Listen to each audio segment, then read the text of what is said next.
toda la orientación a las familias para que sepan quién se tiene que vacunar, cómo vacunarse nuevamente.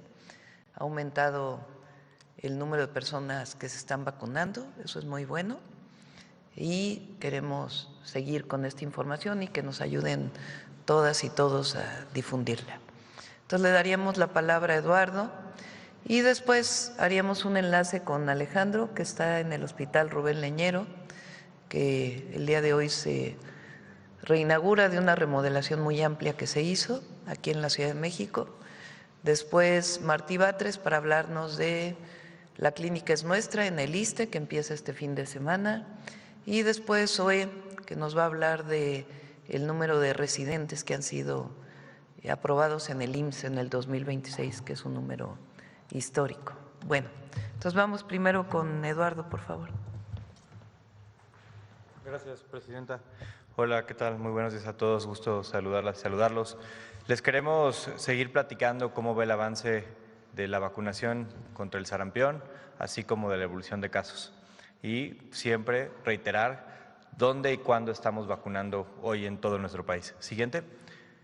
Entonces, iniciamos con un tema que ya les hemos platicado la semana pasada, que afortunadamente hoy México cuenta con muy altas tasas de vacunación. Históricamente nos hemos vacunado en México, no ha habido movimientos antivacunas, la gente ha tenido confianza no solo en el sector salud, sino también en las propias vacunas.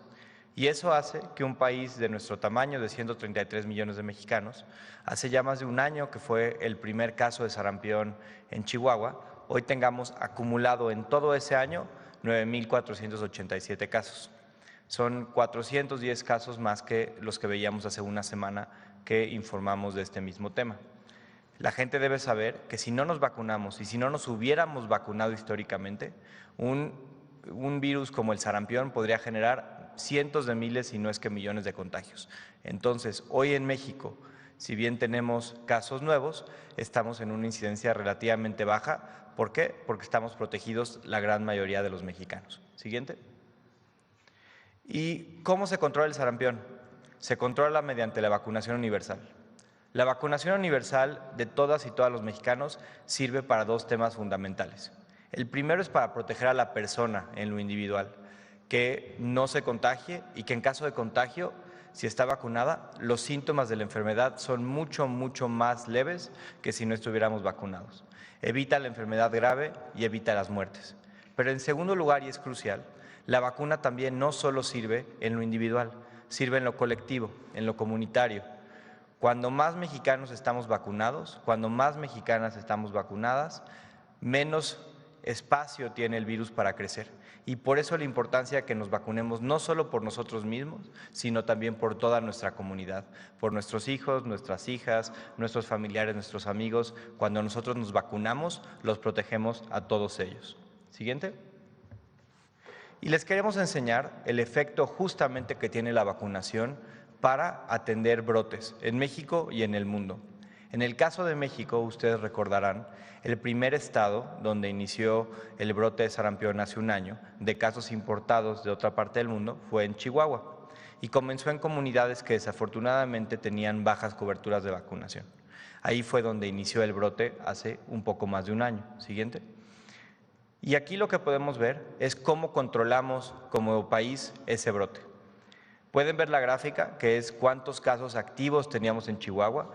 Llegamos a tener en mayo el punto más alto de casos activos en Chihuahua y a partir de vacunar 1,8 millones de vacunas aplicadas en el estado, es que pueden ver la gráfica comienza a bajar y se llega hasta ya no tener prácticamente casos nuevos.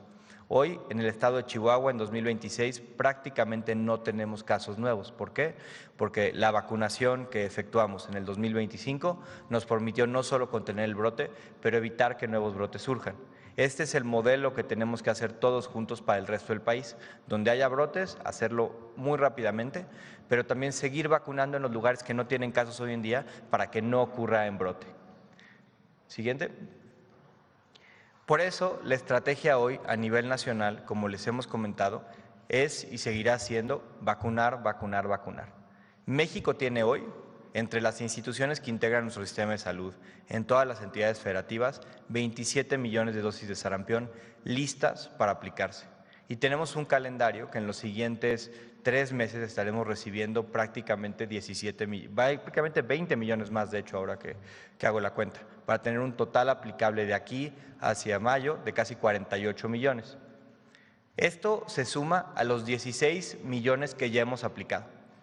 De febrero del año pasado al corte de este lunes pasado, de ayer, aplicamos como país 16 millones. ¿Y esto es mucho o es poco? Pues para que los que nos escuchan tengan como referencia, en un año normal estábamos aplicando más o menos 5 a 6 millones de vacunas, las de los niños que iban cumpliendo la edad para vacunarse. En este año tenemos el historial de 16 millones, más casi 48 que podemos aplicar hacia futuro, lo que significaría pues avances de vacunación nunca antes vistos para controlar este brote. Y tenemos, y queremos dar la certidumbre a todos los mexicanos, suficientes vacunas para aplicárselo a las personas que las requieran. Siguiente. Les queremos enseñar, por ejemplo, cómo ha ido evolucionando la aplicación de vacunas en este 2026, semana con semana. La primera semana del año aplicamos cerca de 270,000 vacunas en todo el país, una cifra bastante alta comparada con un año normal. Fuimos creciendo y ya la semana del 17 al 23 de enero estábamos aplicando casi 400,000 vacunas. La última semana de enero duplicamos nuestros datos, a pasar a 817,000 vacunas. Crecimos un poco la primera semana de febrero a 876,000 vacunas, ya cerca del 1,000,000. Y esta última semana, después de la estrategia que anunciamos con ustedes en este espacio y que hemos coordinado con todas las entidades federativas, en la última semana, la del 7 al 13 de febrero, 1.6 millones de vacunas, casi 1.7 millones de vacunas. Y nuestra meta, y para la cual tenemos suficientes vacunas para garantizar la atención a este brote, es que podamos llegar a números de 2.5 millones de vacunas cada semana en las siguientes semanas. ¿Qué significa esto? Pues tengan como referencia que aplicar 2.5 millones de vacunas significa que cada 2 semanas estaríamos aplicando lo equivalente a un año sin brote. Y tenemos suficientes vacunas para hacerlo y estamos convencidos de que esta manera es la mejor forma de proteger a los mexicanos uno por uno en lo individual, a los niños, a las niñas en particular, pero también a todos y cada uno de los mexicanos para evitar el crecimiento de este brote en el país. Siguiente. Y ahora sí, reiterar lo más importante, quién y cuándo y cómo estamos invitando a vacunarse como parte prioritaria de la Estrategia Nacional de Vacunación. El primer grupo, un grupo que estamos atendiendo a nivel nacional en todo México, en las 32 entidades federativas, son los niños y niñas de entre 6 meses de edad y 12 años. Son el grupo más prioritario para nosotros y el más vulnerable en muchos casos, y por eso la importancia de que se vacunen. Y el llamado es muy sencillo. Si tu hijo o hija tiene entre 6 meses de edad y 12 años y no se ha vacunado, llévalo a vacunar. Si ya se puso una vacuna y pasaron 6 meses, llévalo por la segunda dosis. Y muy importante, si tu hijo o hija ya tiene las 2 dosis, ya está protegido. No es necesario que lo vacunemos, no se requiere. Con las 2 dosis está plenamente protegido. Ese es el llamado, y lo repito para los que nos escuchan, porque es el grupo que más nos importa, más nos interesa acelerar para que acuda a vacunarse. Si tu niño y niña tienen entre 6 meses de edad y 12 años y no se ha puesto la vacuna, llévalo a vacunar. Si solo se ha puesto una vacuna y ya pasaron 6 meses desde lo que lo llevaste, ponle la segunda dosis. Y si ya tiene las 2 dosis, ya está protegido. ¿Y dónde los vamos a vacunar? ¿Dónde los estamos esperando hoy ya en todo el país, en 20,000 puntos, en su centro de salud más cercano? Consulten la página dondemevacuno.salud.gov.mx para encontrar el centro de salud que mejor les queda a cada uno de ustedes. Siguiente, por favor. Luego, creo que se brincó una, perdón. Luego, también queremos hablar del segundo grupo de interés para la vacunación. En 11 entidades federativas, que como ustedes verán se han sumado unas que estaremos mencionando, hoy se concentran las mayores tasas de sarampión en este 2026. Son el estado de Jalisco, que tiene la mayor incidencia nacional, le sigue Colima, Chiapas, Sinaloa, Durango, la Ciudad de México, Nayarit, Tabasco, Sonora, Tlaxcala y Puebla. Estas son las entidades federativas que tenemos una tasa por 100,000 habitantes mayor a 1 y que hemos visto incrementos de casos en algunas de ellas. Estos estados son prioritarios para nosotros porque lo que buscamos es que antes de que las tasas de transmisión sean muy grandes y sea difícil contenerlas, tenemos que vacunar a la población para cortar esas tasas de contagio y reducir la velocidad de la transmisión y así contener el brote. En estas entidades federativas es donde estaremos haciendo la estrategia prioritaria en este momento que les voy a comentar. Siguiente. Esta estrategia contempla que cualquier persona de 13 a 49 años que no se ha puesto su vacuna o que no lo recuerda, se vacune. Si tiene cualquier persona que nos escucha entre 13 y 49 años y no se puso la vacuna o no completó su esquema de vacunación, vaya a vacunarse. Las personas que ya tengan la vacuna o personas que se hayan contagiado de sarampión hace muchos años ya no lo requieren, están ya protegidos. Recordemos, en este caso son solo personas que no se hayan puesto la vacuna o completado su esquema de vacunación en Jalisco, en Colima, en Chiapas, en Sinaloa, en Nayarit, en la Ciudad de México, en Tlaxcala, en Sonora, en Puebla y Durango. Lo que les pedimos es que acudan a su centro de vacunación o a su módulo de vacunación más cercano. Y si ya están vacunados, no requieren acudir, no es necesario recibir un refuerzo.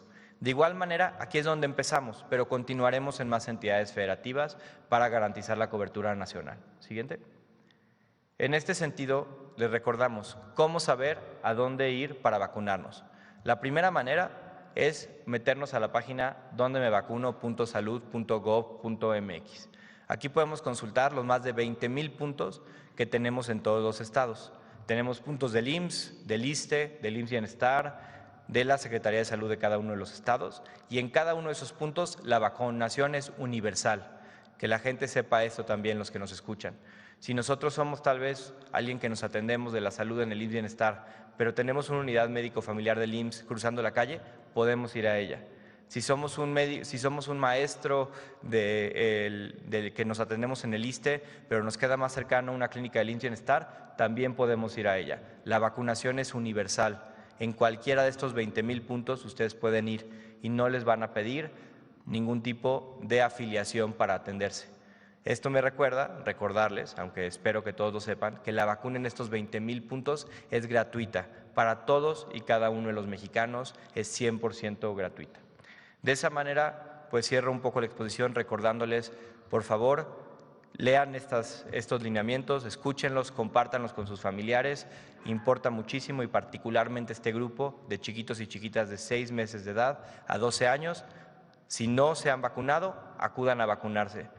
Si ya se pusieron la primera dosis y les falta la segunda y ya pasaron 6 meses, vayan por ella. Y recuerden, si tienen las 2 dosis, ya están protegidos. Muchas gracias.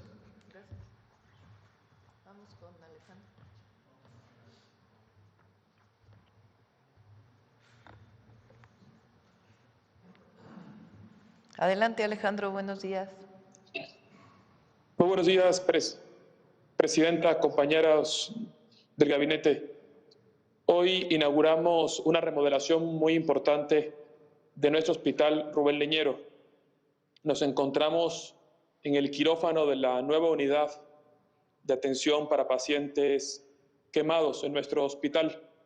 Una modernización y una ampliación de las capacidades quirúrgicas y de cuidados especializados en la red de servicios públicos de nuestra querida ciudad. Me acompañan su directora, la doctora Lía Vázquez, la doctora Brenda Luna, que es la jefa de nuestra unidad de quemado, las compañeras enfermeras Sara y Angélica, por supuesto, nuestra querida TUAF, Cris y Jesús, nuestro coordinador del IMSS Bienestar en la Ciudad de México.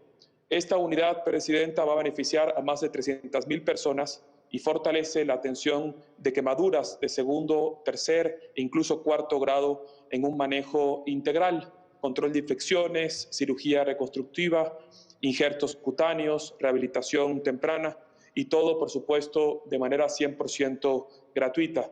Cuenta con unas unidades especializadas, quirófanos, nos encontramos en uno de los 3 quirófanos nuevos que estamos inaugurando, un área de recuperación, lo que amplía de manera concreta las capacidades resolutivas de nuestro hospital. El Hospital Rubén Leñero es hoy un hospital de referencia en la cirugía de alta complejidad dentro del IMSS Bienestar y esta unidad consolida este papel estratégico en la red pública. Modernizamos quirófanos, incorporamos un nuevo sistema hidrosanitario, adecuamos las áreas críticas para garantizar seguridad clínica, incluyendo un área de recuperación especializada con camas hospitalarias destinadas al manejo de estos pacientes que cursan con una patología compleja. Además, Presidenta, garantizamos abasto del 100% de insumos y de medicamentos. Para poner un ejemplo, nuestra directora Lía va a mostrar una tecnología que tenemos en este hospital. Hablamos de un aloinjerto de epidermis humana cultivada in vitro, una tecnología muy poco disponible en nuestro país y hoy garantizada por el IMSS Bienestar 100% gratuita. En conjunto, el tratamiento con esta tecnología muchas veces asciende de los hospitales privados a más de $1 millón y en el IMSS Bienestar, gracias a la Cuarta Transformación y a su gobierno, lo estamos garantizando de forma gratuita. Presidenta, si me permite, tenemos un pequeño video que explica la transformación que vive nuestro hospital Rubén Leñero para luego cortar el listón. Me quemé con gasolina. Estaba en un hospital de paga, pero no veía resultados. Entonces mis tías se movieron para ubicar este hospital. Somos un equipo multidisciplinario con médicos intensivistas, médicos de rehabilitación, psicólogos para la atención integral del paciente quemado. Estaba yo en el edificio y se me hizo fácil ver la manera de aislar 2 extensiones. Sentí que me caí. Después de la descarga, cuando me soltó, inmediatamente sentí ardor. Tenía ya quemaduras en mis dedos pulgares. Atendemos pacientes a partir de quemaduras de 2º grado, 3er grado e incluso quemaduras de 4º grado, que es cuando ya está quemado el hueso, tendones y otros tejidos. Yo le dije, pues que señorita, yo nada más tengo mi bienestar, ¿qué papeles le tengo? A ver, señora, usted tranquila, relájese, porque usted al tener su bienestar, sin problema. Además, somos quien atiende a población más vulnerable porque son pacientes de bajos recursos que no tienen seguridad social. Los hospitales particulares a veces no es costeable el tratamiento y se cobra por día de estancia y aquí es totalmente gratuito. Ya van a funcionar 2 salas de quirófano y vamos a tener una sala de procedimientos menores. Se colocó piso especial como si estuviéramos en un quirófano. La cancelería que se colocó es para mantener a los pacientes aislados, sobre todo a los pacientes que se infectan. Es un día muy importante para el hospital y para la institución, ya que nos va a permitir dar un trato digno, de calidad y calidez para el paciente. Estoy contento. Nos han tratado bien. Ya pronto estaré en mi casa.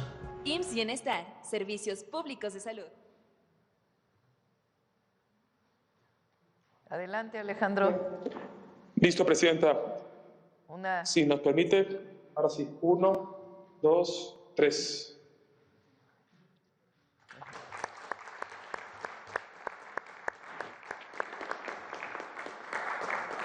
Muchas gracias. Adelante, Martí. ¿Puedo aquí? Sí, claro.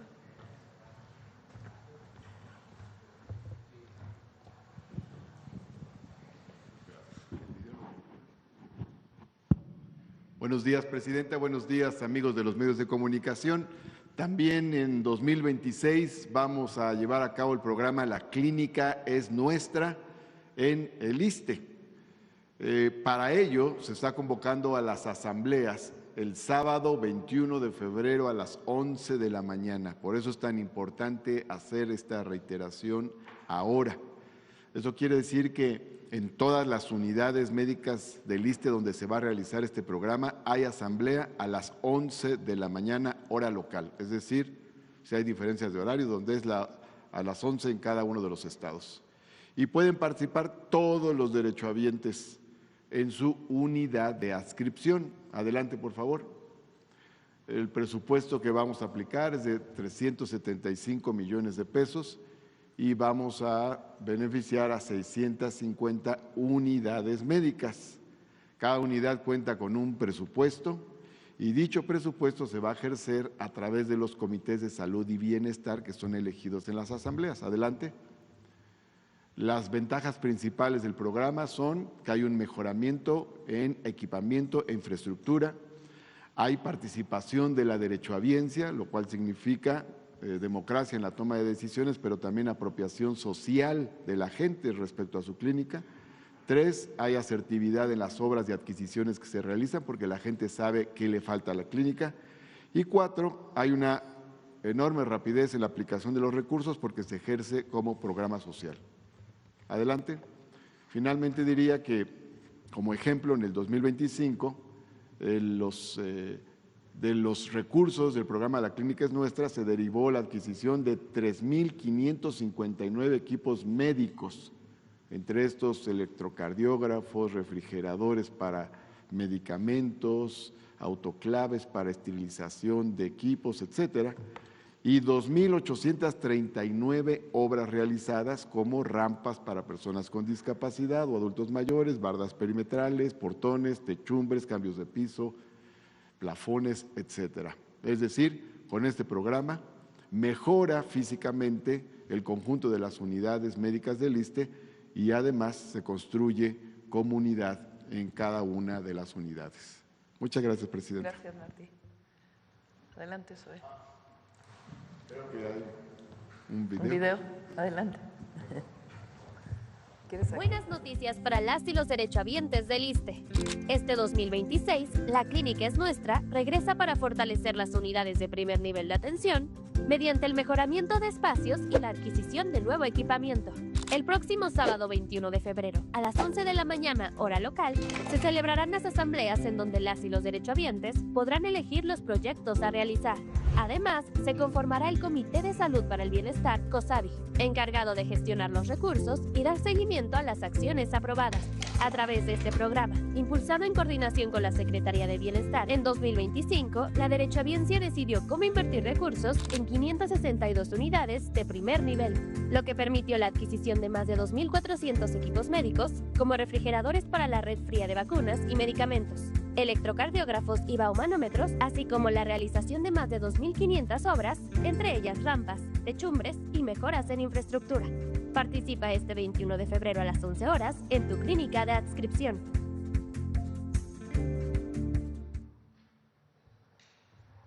Adelante, Zoe. Muchas gracias. Muchas gracias, presidenta. Muy buenos días a todas y a todos. Si nos ponen la primera, les quiero enseñar esta imagen. Esto es del año pasado, es la ceremonia de clausura del ciclo académico inicio del ciclo académico, en este caso 2026-2027, de los cursos de especialización médica. ¿Qué significa esto? Es el momento cuando los médicos y las médicas especialistas concluyen su residencia y se gradúan y salen hacia el mercado laboral. Recordemos que en la etapa formativa de las médicas y los médicos la especialidad ya no ocurre en las aulas, ocurre en las sedes, en los hospitales, en las propias unidades.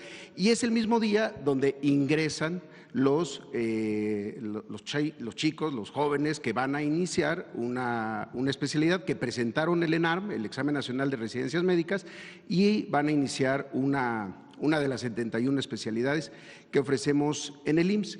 El 30 de diciembre, aquí en la conferencia mañanera, el subsecretario Eduardo Clark presentó los resultados del ENARM para todo el sector y, para decirlo de una manera, el IMSS forma más o menos la mitad de todos los médicos y médicas especialistas del país. Entonces, lo que queríamos mostrar hoy, porque es un día histórico para nosotros, en un rato más vamos a estar allá en la unidad de congresos del Centro Médico Nacional Siglo XXI, es lo siguiente.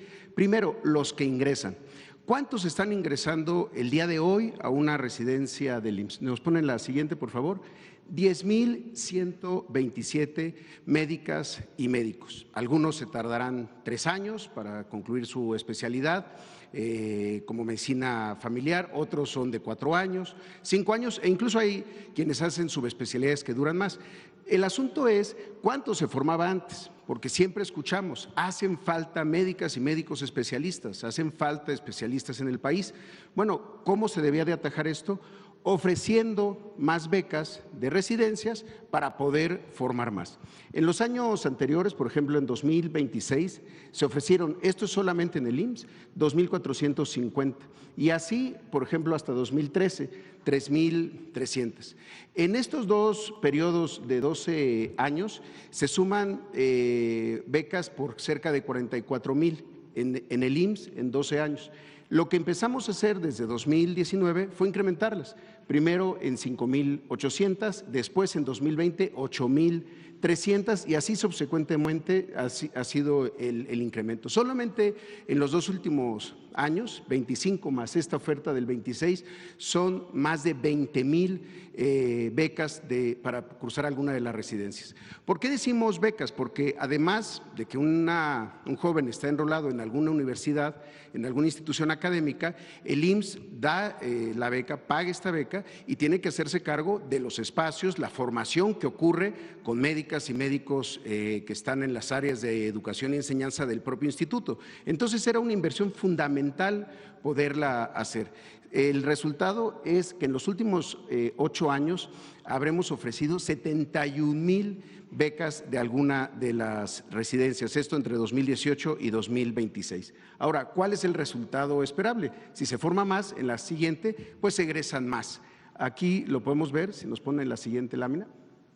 Hoy van a egresar 7,432 médicas y médicos y entonces vendrá el siguiente proceso, la búsqueda de su contratación que ocurre en marzo. Pero como podemos ver, antes egresaban en un año normal, como 2006, 1,843, después se fue sumando a 2,000, 1,500, 1,700, 2,000, es decir, era muy poco lo que egresaba. Esto tenía que ver que antes pues se habían ofrecido menos becas. Luego va subiendo un poco hasta 2015, 2016, que es un año que egresan mucho más, pero a partir del 2020, 2021, como podemos ver, se empieza a incrementar y ya de las que se empezaron a ofrecer desde 2019, 2020, pues se empiezan a egresar. El mejor año ya en ese sentido fue 2023. Por ejemplo, un médico internista que salió en 2023 inició en 2020 y así. Entonces, hoy van a salir 7,432. Ahora, ¿cómo se hizo todo esto? Porque se pensaba, si se ofrecen más becas, va a caer la calidad de la atención, porque van a formarse en los mismos lugares, pero esto no fue así. La que sigue, por favor. Primero, se crecieron en sedes, es decir, lugares en donde se ofrece. Una sede puede ser un hospital y una sede puede ofrecer varias especialidades. Entonces, ¿cuántas sedes se tenían en el IMSS? 200 unidades que ofrecían alguno de los cursos de especialidad. Hoy son 393, casi 400 sedes de formación. ¿Para cuántos cursos? Antes había un total de 894 cursos, es decir, en cada sede se ofrecen más de un curso de especialidad. Hoy son 1,325 cursos. Fue una inversión importante porque también implicó invertir en los espacios, para los espacios de descanso, las áreas de estudio. Hay incluso algunas sedes que tienen un pequeño gimnasio para que los médicos residentes puedan ahí hacer algo de ejercicio y estar en un buen estado de salud. Esto nos llevó a que antes había de todos los años, desde el R1, el R2, el R3, el R4, 13,000 residentes. Hoy en el IMSS hay 25,000 residentes. Entonces, la única forma que tiene el Estado mexicano y las instituciones para poder cubrir esas vacancias de médicas y médicos especialistas en el largo plazo es formar en más lugares y algo más, en las especialidades que necesita la institución. Durante muchos años, a pesar de que egresaran 3,000, muchos de ellos se iban a la práctica privada y ya no optaban por un hospital o una institución pública. Hoy están regresando, entre otras cosas, porque estamos formando en función de la necesidad de la propia institución. Por ejemplo, en urgencias, que se había dejado de formar mucho tiempo, anestesia, que son tan importantes, pediatría, ginecología, muchas especialidades que hoy afortunadamente logramos reclutar en el proceso que empezará en marzo y que nos dará mucho gusto también poderlo presentar. Muchas gracias. Bueno, entonces recuerden sobre la vacuna del sarampión, la orientación es que todas las niñas y niños de 6 meses a 12 años vayan por su vacuna a los centros de salud. Si no se han vacunado, que se vacunen. Si su primera dosis fue hace 6 meses o más, regresen por su segunda dosis. Si ya tienen las 2 dosis, pues entonces están protegidos.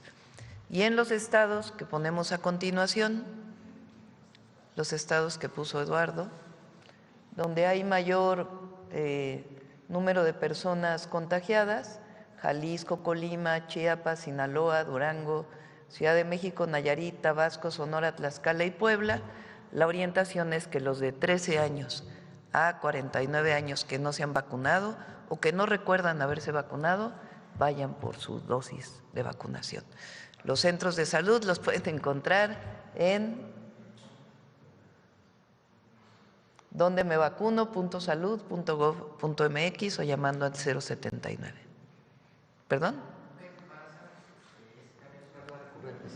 A ver, Ramiro, mujeres embarazadas sí se pueden vacunar. Sí, en el caso de las mujeres embarazadas no se recomienda vacunarlos porque las vacunas son virus vivos atenuados, o sea, se les disminuyó el potencial de enfermar y entonces hay de alguna manera cierta transmisión a través del cordón umbilical y por eso se recomienda no embarazarse. Esto va a ser viral esto. Sí, se recomienda no vacunarse, pero hay una medida cuando están embarazadas. En caso de que una mujer esté con síntomas, hay una alternativa que se da en los hospitales para generar, son medicamentos que potencian la inmunidad de la mujer. Ajá. No, ahí no hay contraindicación. Ajá. Sí, y en los pacientes o en las personas que están inmunocomprometidas también es una sugerencia, los que están recibiendo quimioterapia o que tienen una enfermedad que está generando disminución de la inmunidad, también se recomienda esperarse, a menos que el médico vea que su nivel de compromiso inmunológico está adecuado, entonces se puede aplicar la vacuna.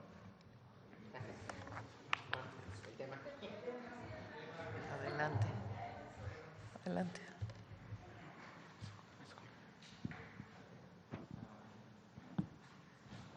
Gracias, presidenta. Buenos días. Shaila Rosagel, corresponsal del Grupo Gili, El Imparcial de Sonora, La Crónica de Mexicali y Frontera de Tijuana. Sobre Sonora, preguntarles… sobre Sonora, el 11 de febrero no se encontraba entre los estados prioritarios para vacunación, había 8 estados, se sumaron 4 más, ¿no? No, 3 más, entre ellos Sonora. Entonces, preguntarles qué tan rápido está avanzando ahí en la entidad este contagio de sarampión y si nos pueden decir hasta a la fecha cuántos fallecidos hay a nivel nacional por la enfermedad y cuántos en Sonora. De los 166 casos, ¿cuántos? Claro. Muy buenos días. En el caso de los 4 estados que estamos sumando a esta estrategia prioritaria de vacunación adicional en 13 a 49 años, viene porque cada día lo que nosotros monitoreamos es cuántos casos nuevos están saliendo y cómo se ve esa trayectoria de casos activos.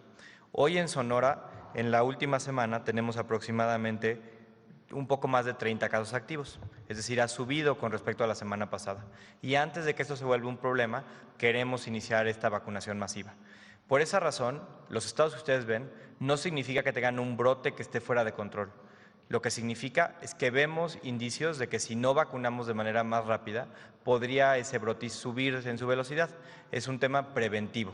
En el resto de los estados, los que no están en estos 11 grupos, tenemos una tasa de incidencia de una menor transmisibilidad y velocidad. Por eso en Sonora, así como en Durango, en Puebla y en Tlaxcala, se suman en esta última semana porque hemos visto algún incremento de casos mayor al que teníamos y queremos sumarlos para que proactivamente podamos atender más rápido y evitar que esos casos crezcan de manera importante. Al día de hoy, en todo el periodo desde que se confirmó el primer caso de sarampión en febrero de 2025 hasta el día de ayer, teníamos confirmados 29 defunciones por sarampión en el país. Vale la pena mencionar que 21 de estas ocurrieron en Chihuahua. el resto en las otras entidades federativas. Y las defunciones que hoy estamos viendo no representan muertes que han ocurrido en los últimos 3, 4, 5 días. Cuando una persona muere y hay una sospecha de que pudo haber sarampión, inicia un proceso largo, auditado por además expertos externos, para validar que ese caso efectivamente haya sido un caso de muerte por sarampión. Por esa razón, estas últimas defunciones que estamos viendo, esta última 29, no ocurrió en los últimos días, sino viendo un proceso previo de certificación. ¿Tiene el dato de Sonora? ¿Cuántos fallecidos hay? En Sonora no tenemos ningún fallecido. Muchas gracias. Presidenta, en una segunda pregunta sobre los mineros desaparecidos. Presidenta, la semana pasada usted afirmó que se van a investigar, pues que la Fiscalía va a investigar todo lo que se tenga que investigar para llegar a fondo y no solamente la versión de los detenidos, de que fueron confundidos por un grupo de narcotraficantes rival. Me gustaría preguntarle que si tiene avances del caso, ¿qué le han informado en su reunión del Gabinete de Seguridad sobre la búsqueda de los mineros que faltan, ¿no? Porque ya encontraron 5. ¿Y qué otros móviles se están investigando, además de que los confundieron, si le han comentado en estas reuniones? La Fiscalía General de la República es quien debe informar, o el Gabinete de Seguridad. Ayer hubo una reunión con la Cámara de la Industria Minera, donde participaron la mayor cantidad de industrias mineras en el país, con el Gabinete de Seguridad, para poder tener una relación mayor en caso pues, de que vivan alguna situación de extorsión o de este tipo. No lo manifestaron en la reunión, es decir, no plantearon que hubiera un tema de extorsión en las minas, así fue la reunión. Eso no quiere decir que no vaya a ocurrir o que haya ocurrido en algún caso, y en todo caso se tiene que investigar. Ya tienen la relación directa con el Gabinete de Seguridad para poderse atender en caso de que se presente una situación de extorsión o alguna otra situación relacionada con problemas de seguridad. ¿Qué fue lo que solicitaron las industrias mineras? Mayor comunicación, y a partir de la reunión de ayer pues se da una comunicación más directa con el Gabinete Federal. Presidenta, ¿sabe cuándo se va a dar más información sobre el tema de los mineros? La Fiscalía General de la República está en la investigación y ellos son quienes tienen que informar y seguramente nos están escuchando y buscamos que puedan, en el momento que así se permita la investigación, dar mayor información. Gracias, Presidenta. Ya por último, la semana pasada se anunció que Tijuana y Mexicali, en Baja California, van a contar con una concesión propia para el manejo del agua y que ya no será necesario que se adquieran a través de los distritos de riego. Preguntarle qué significa esta medida, si se van a retirar concesiones a los distritos de riego para los municipios o serán concesiones adicionales a las que ya se operan. También preguntarle de dónde va a salir esta agua que van a administrar los municipios directamente. Sería todo. Es el agua que le vendían de un distrito de riego a los municipios. Esto es muy importante.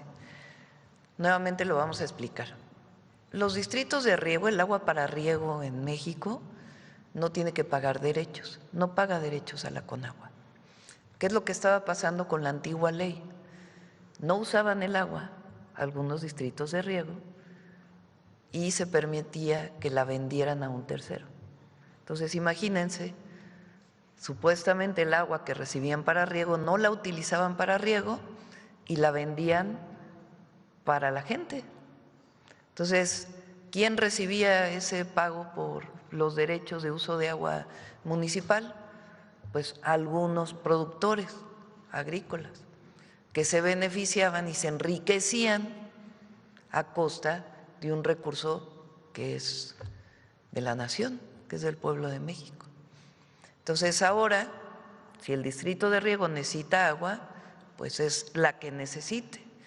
Y el agua que no use se regresa a la concesión a la Conagua y esa concesión se le pasa directamente a los municipios. Y ya los municipios le van a vender directamente el servicio de agua a la población. Entonces no hay alguien que se esté enriqueciendo por un recurso natural que es de todas y todos los mexicanos. Gracias. Vamos a ver, vacunación. Gracias. Muy buenos días a todos y a todas. Juan Hernández de Hierro Basta, Tabasco hoy, Campeche y Quintana Roo y de Grupo Cantón. En el tema de la vacunación, hemos dado seguimiento a diversas reacciones que se han venido dando alrededor precisamente del tema de vacunación. Esto ha sido explotado por grupos de oposición en donde se habla de ya una alerta sanitaria, una alerta en la de están sembrando el miedo, están sembrando versiones, ¿no? En donde ya no hay vacunas. Lo que están manejando es una dinámica en donde aquí hay vacunas, entonces toda la gente va a un lugar y obviamente se terminan las vacunas, ¿no? Pero hay otros lugares en donde dicen, bueno, o sea, aquí sí tenemos, ¿no? Aquí el punto es ¿cómo se están preparando precisamente para informar bien y de dónde hay vacunas, cómo se está haciendo este proceso? Eso es por un lado. Y por el otro también surge el hecho de la llegada del Mundial. También quieren sembrar esta situación de que, los extranjeros van a traer enfermedades, va a haber un problema que México no está preparado para un control sanitario, ¿no? Entonces, de alguna manera, así para tranquilidad de la gente, ¿cómo se está trabajando estas dos áreas? Primero, ya dijeron de lo de la vacunación, pero el otro, esta vigilancia sanitaria de cara al Mundial. A ver, fíjense, el número de vacunas, ponlo, que se han puesto. Tuvimos una reunión hace una semana con todos los gobernadores. Hoy en la tarde vamos a tener otra, a distancia, para poder revisar las problemáticas que hay y en todo caso solucionarlas juntos. Entonces hay mucha coordinación con las y los gobernadores de todas las entidades de la República, la Secretaría de Salud, y participo personalmente en estas reuniones. No, la de cuántas vacunas se pusieron. Fíjense, de que anunciamos la semana pasada a esta semana, pues aumentaron en casi el doble el número de vacunas que se están poniendo en el país. Nuestro objetivo es llegar a 2.5 millones de vacunas a la semana. Entonces, para ello, pues hay vacunas suficientes en los centros de salud y también en algunos estados de la República o aquí en la Ciudad de México se han puesto centros de vacunación en otros lugares. Ya eso depende de las propias entidades de la República. Nosotros insistimos mucho en que se vacunen las niñas y los niños, que es muy importante porque es la población más vulnerable, y además en ciertos estados de la República de 13 a 49 años. Hay 27 millones de vacunas, se están distribuyendo bien, no hay problema de desabasto de vacunas, incluso estamos comprando más vacunas para que no haya ningún problema a la Organización Panamericana de la Salud. Son alrededor de 15 millones de vacunas más, para poder tener suficientes vacunas este año y el próximo también, prevenir cualquier problema. Solamente son 9.400 casos de sarampión en todo el país desde febrero del año pasado. O sea, en un año ha habido 9.400 casos. ¿Y cómo prevenir para que no sigan aumentando los casos? Vacunarse. Eso es lo que estamos haciendo. Entonces, quien no sepa dónde vacunarse, si va al centro de salud o al hospital más cercano a su domicilio público, ahí se podrá aplicar la vacuna de manera gratuita. No importa si es derechohabiente del IMSS, del ISSSTE o no es derechohabiente de ninguno de los dos, en cualquier clínica le pueden poner la vacunación. Otra cosa, no necesitan llevar su cartilla si no la encuentran. Si la tienen, obviamente llévenla. Si no encuentran la cartilla de vacunación, de todas maneras con la palabra de la mamá o el papá o el tutor de la necesidad de vacunar a sus hijos, se le pone la vacuna. Mencionaba esto porque a través de las redes, las benditas redes sociales, su servidor ha recibido mensajes de Pachuca, de Puebla, del Estado de México, obviamente del sureste, en donde nos hablaban de, oye, por ejemplo, decían, en Pachuca no hay vacunas. No, pues cheque ahí en la Secretaría de Salud, o en todo caso, pues, nos pedían que hiciéramos las preguntas aquí a la presidenta, aquí le estamos extendiendo, y ustedes, ya están informando, pues, de dónde poder verificar estos centros de vacunación, y pues, que se amplía esta red, ¿no? Ahora, en el caso del Mundial, ¿cómo se está preparando precisamente México para esta vigilancia sanitaria? Siempre hay vigilancia sanitaria en el país, no es algo que surja por alguna circunstancia, eso es algo que hay en México. Una parte se encarga las entidades de la República y otra parte, pues, las instituciones de salud federales. Entonces, hay siempre vigilancia epidemiológica en el país. Si surge, como en este caso, ¿cómo supimos que había un caso de sarampión en Chihuahua? Pues porque hay vigilancia epidemiológica. Entonces, lo que normalmente se hace cuando surgen estos casos es que ahí donde aparece se vacuna alrededor, en 5 cuadras, o en la localidad en donde surgió el caso se vacuna alrededor. Además, pues de la vacunación más masiva que estamos haciendo ahora, sobre todo para niñas y niños.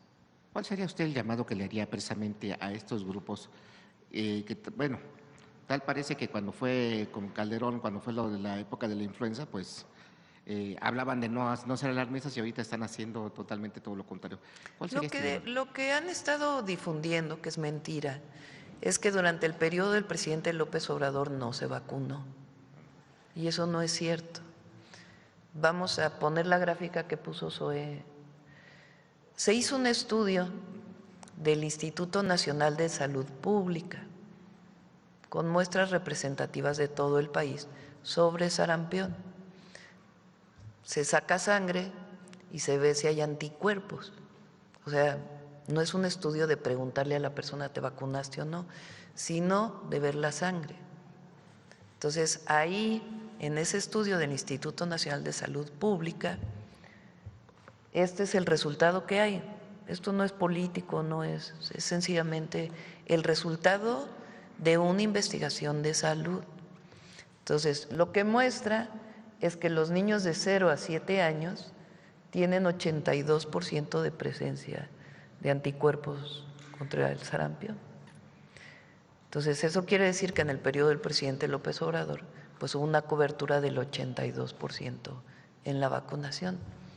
Sin embargo, mientras más avanzan las edades, 16 a 20, 21 a 25, etcétera, hay una menor presencia de anticuerpos. ¿A qué se asocia esto?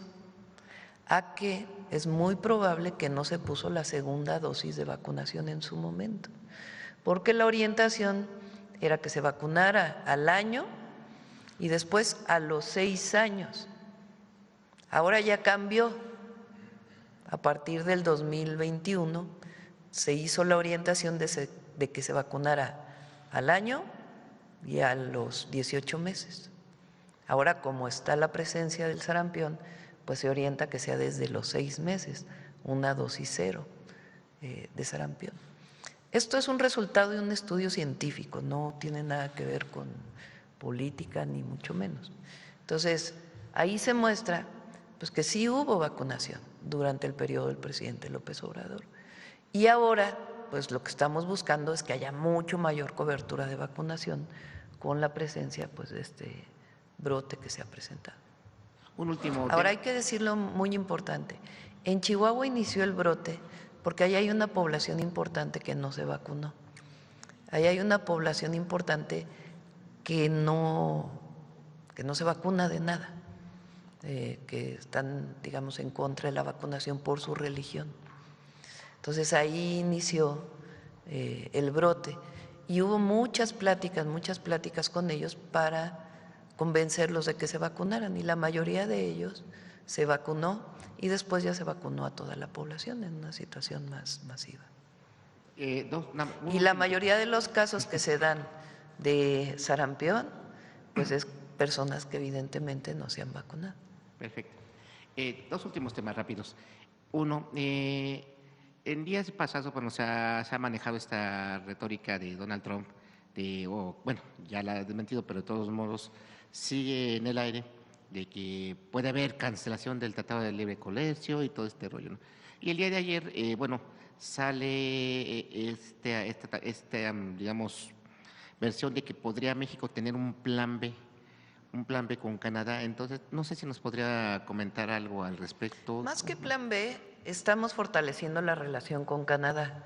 El día de hoy bueno, desde el día de ayer o antes de ayer, así lunes, ayer, hay 400 empresarios canadienses que están en México en una jornada de vínculo, no solamente con el gobierno, sino también con empresarios mexicanos, para poder invertir en nuestro país. El día de hoy recibo yo al ministro de Comercio de Canadá y a otros ministros.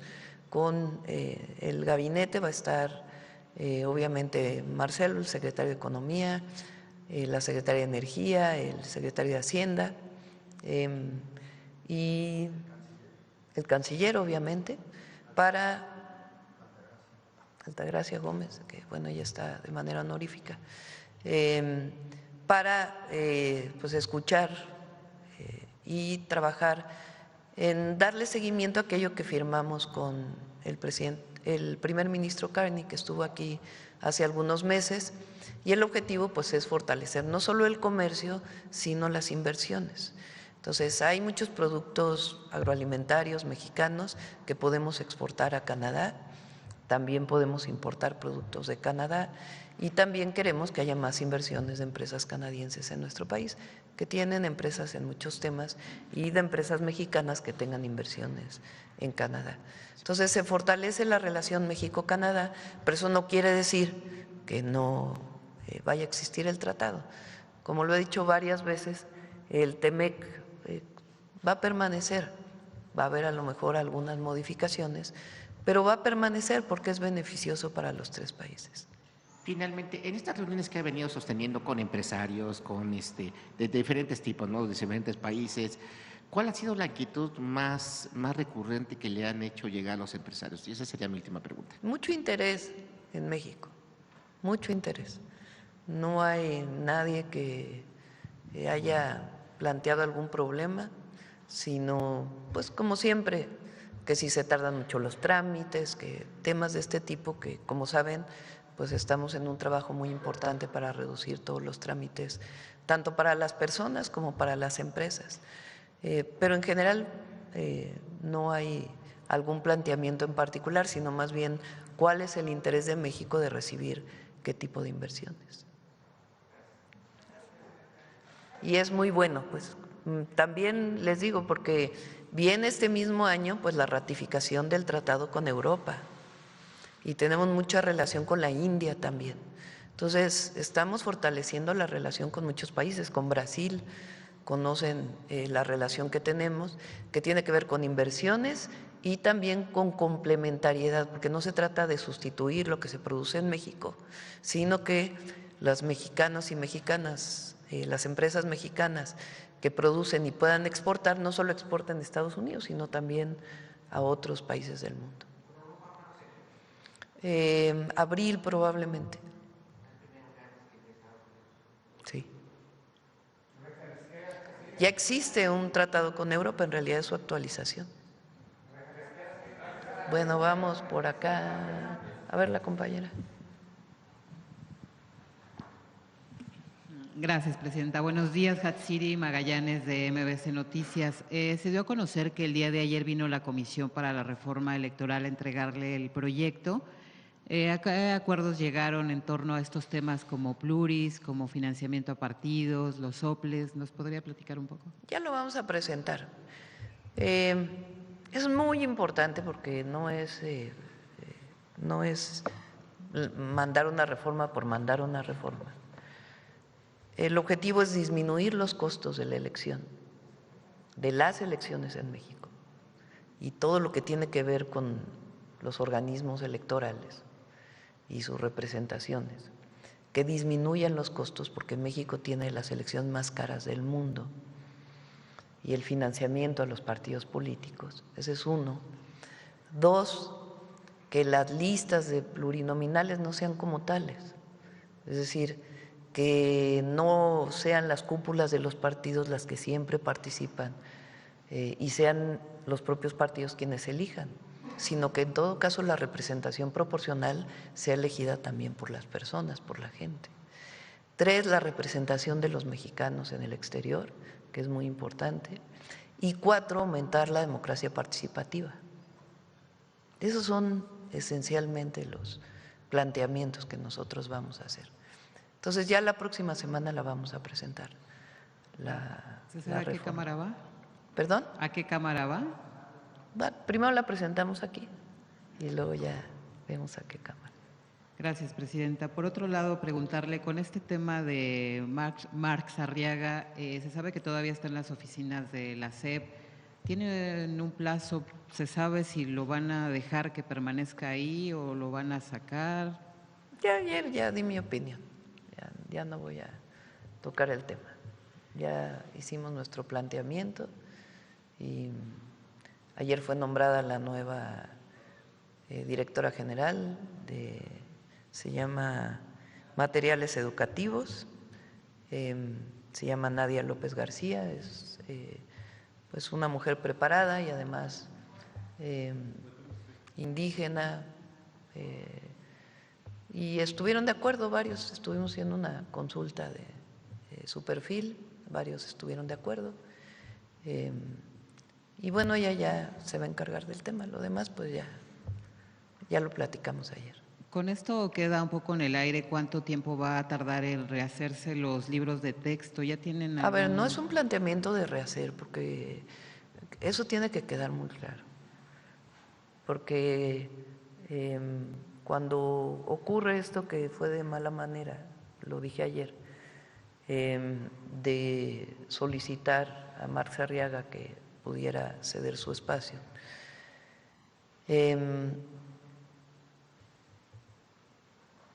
cuando ocurre esto, se vino una campaña, ¿no? De que, por fin van a cambiar los libros de texto y la nueva escuela mexicana ya no va a existir, y se los dijimos, los libros de texto están mal hechos, y nada que ver, ¿eh?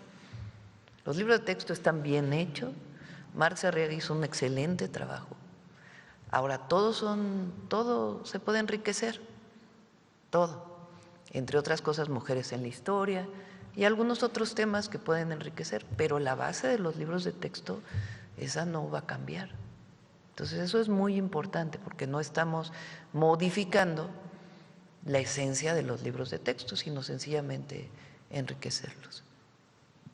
Gracias, presidenta. En torno a esta visita de los empresarios canadienses, ellos, en aras de fortalecer la relación comercial con México, lo que están solicitando es que haya mayor seguridad y haya certeza en materia de seguridad. ¿Su gobierno ya está en pláticas para ver cómo se va a dar solución a esto? Pues no sé en particular a qué tema plantearon. El día de hoy los voy a recibir para ver exactamente qué plantearon. Salió en uno de los medios, ¿no?, este tema, pero bueno, no he platicado en particular sobre el tema con Marcelo para ver exactamente a qué se refería.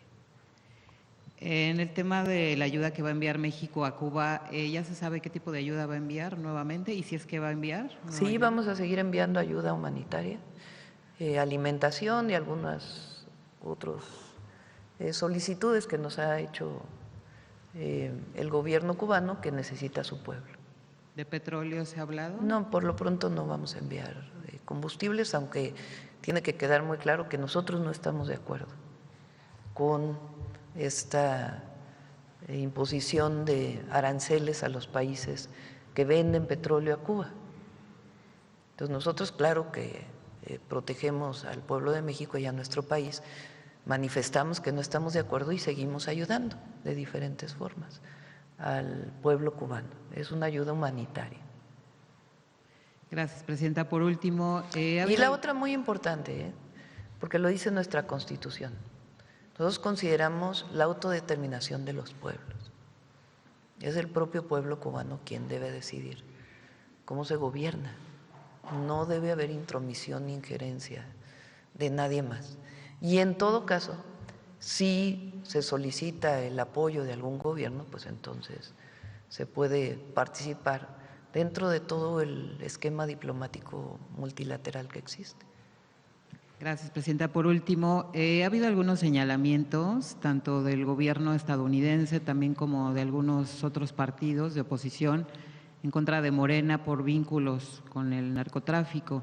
De hecho, también en el libro de Julio Scherer hay algunos señalamientos al respecto. Quería preguntarle si usted considera que sería deseable que la Fiscalía investigue a Julio Scherer tanto estuvo él como consejero jurídico en el gobierno anterior? Pues no veo ninguna necesidad. ¿Por qué no siguen investigando a García Luna? ¿Por qué no hablan de García Luna? Pues se enojan cuando hablamos de Calderón. La única demostración de un gobierno con impunidad, porque fueron 6 años de la presencia de García Luna como secretario de Seguridad, vinculado con el narcotráfico. Cuando la Casa Blanca publica, cuando llega Trump, de que México tiene relación con el narcotráfico, la única prueba que muestran es García Luna. No hay otra.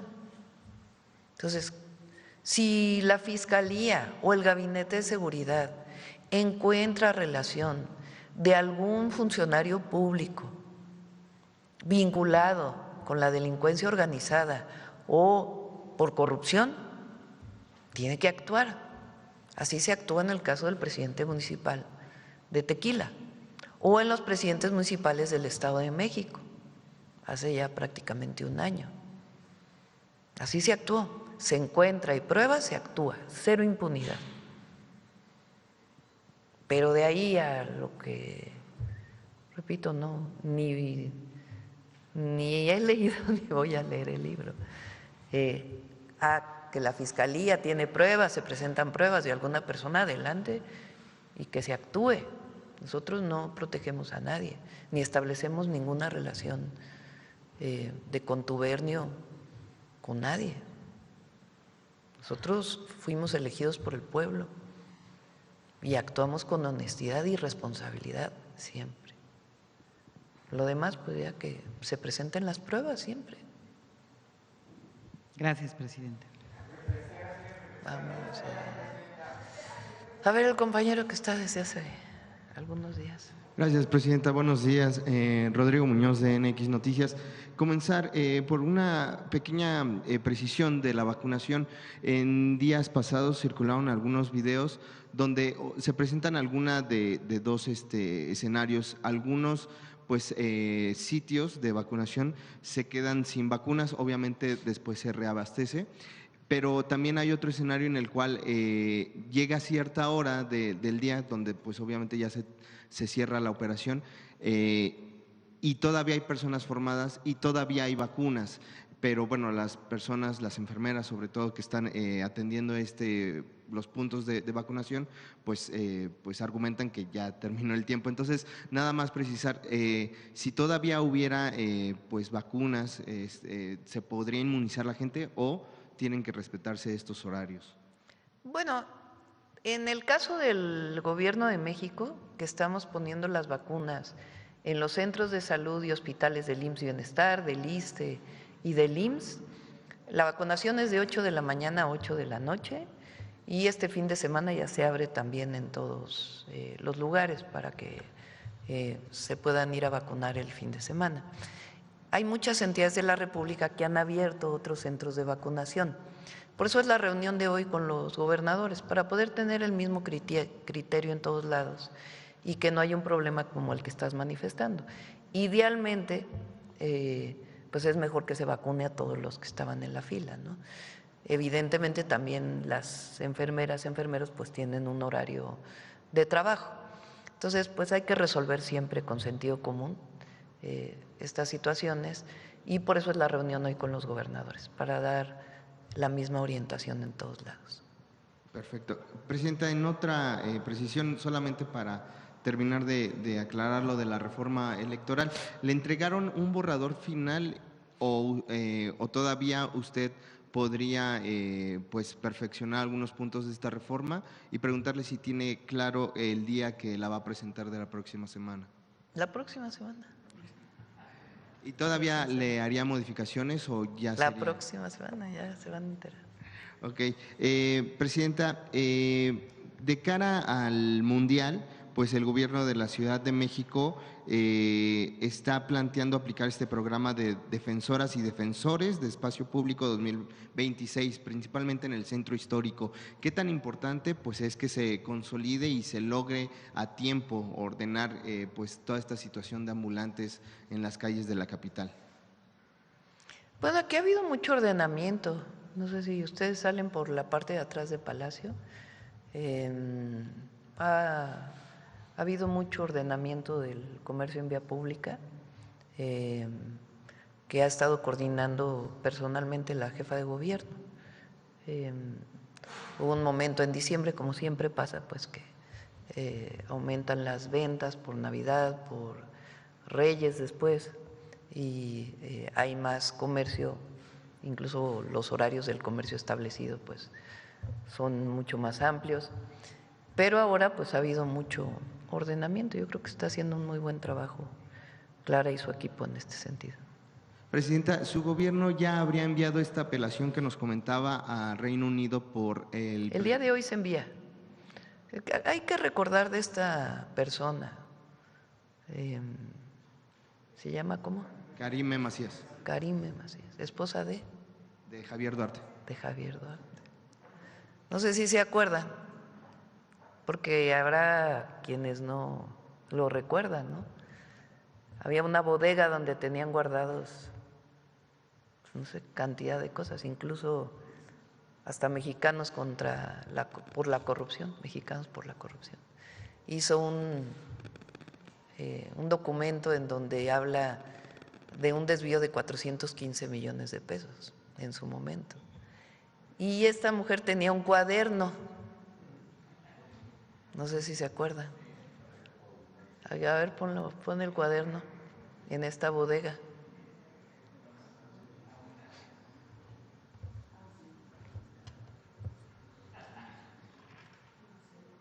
Sí merezco abundancia, decía la esposa del gobernador. Imagínense, la esposa de un gobernador repitiendo, porque luego se olvidan de lo que fue el PRIAN. Fue porque ya, bueno, sigue existiendo, pero ya muy disminuido. Pero esto es el PRIAN, la esposa de un gobernador que repite varias veces, sí merezco abundancia. Imagínense nada más. Entonces, esta persona que lleva ya bastante tiempo viviendo en Reino Unido, quién sabe con qué dinero, porque tener a los hijos allá, vivir en un lugar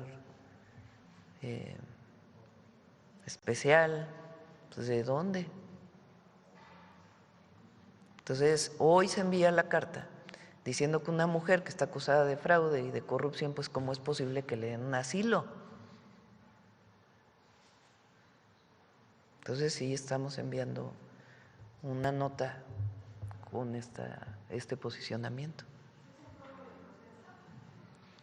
Sí, de extrañamiento, así se dice en términos diplomáticos. Presidente, preguntarle qué reporte tendría del carnaval de Mazatlán. Muy bien, ha ido muy bien, afortunadamente. Mucha gente. Nos reportaron que había 80% de ocupación en Mazatlán y qué bueno, la verdad.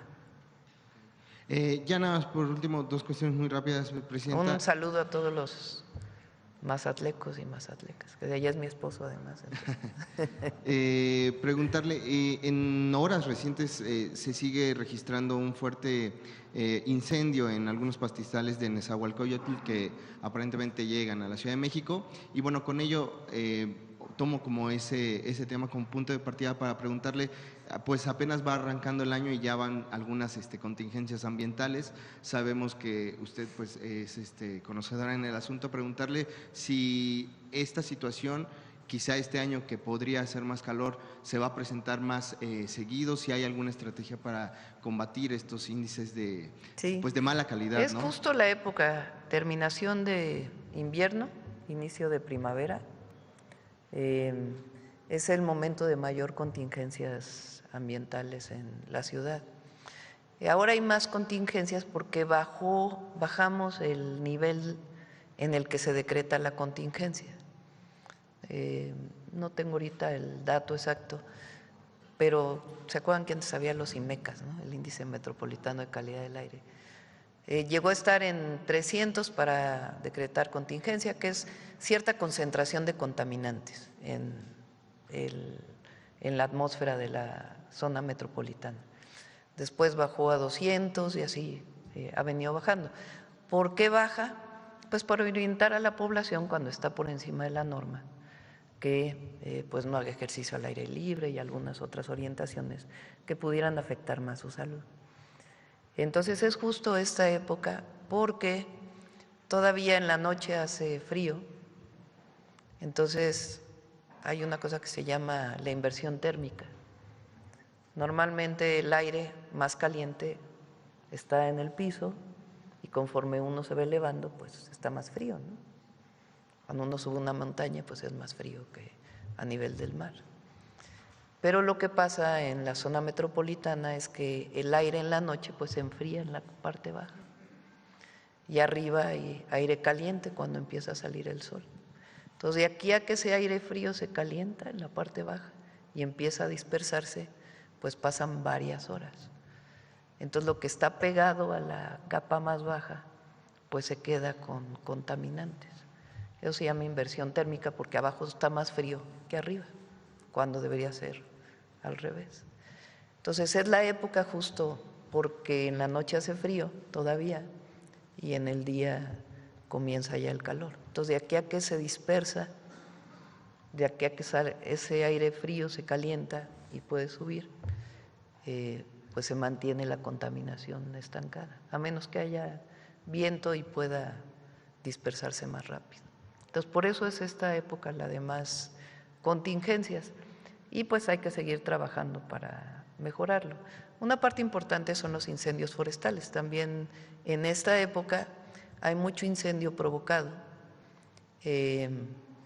porque como ya no hay agua, a veces los pastos de donde se alimentan principalmente los borregos, pues ya no están, entonces queman para que haya brote de pasto.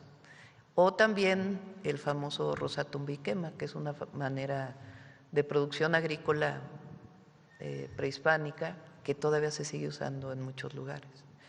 Y es la época justamente ahora cuando va a haber siembra. Entonces juntan los dos temas y hay que trabajar para evitar que esto ocurra. Presidenta, este proceso, solo me faltó preguntarle, este proceso de extrañamiento se hará a través de la Embajada de México en Reino Unido y preguntarle si… La Secretaría de Relaciones Exteriores. ¿Y Alejandro Hertz Manero ya está operando en Reino Unido como…? Sí, ya está ya. Ya está. Gracias, Presidenta, buenos días. Vamos, a ver, ¿quién más? Alguien que no haya preguntado. A ver, el compañero que hace rato que no pregunta.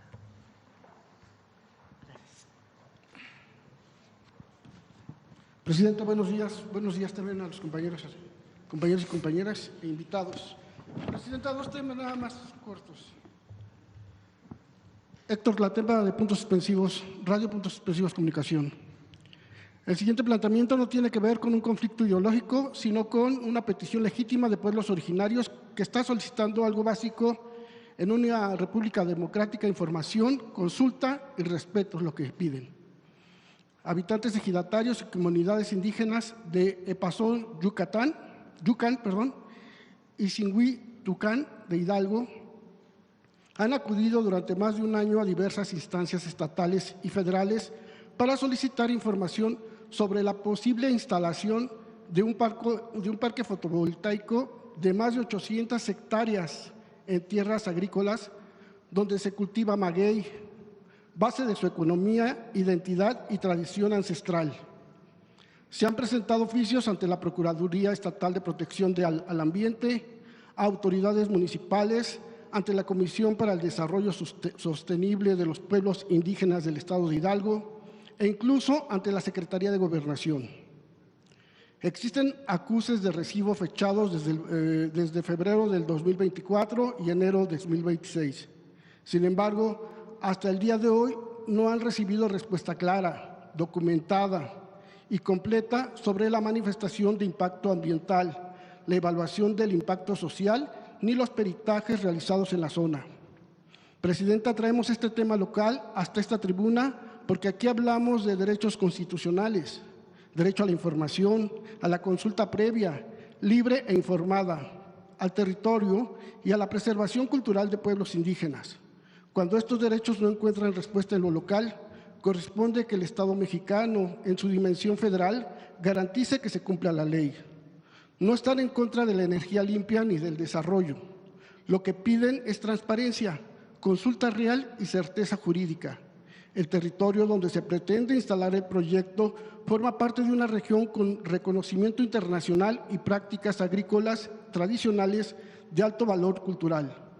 La preocupación no es menor. Hablan de riesgo ecológico, pérdida de su oficio ancestral como tlachiqueros y afectación irreversible a su modo de vida.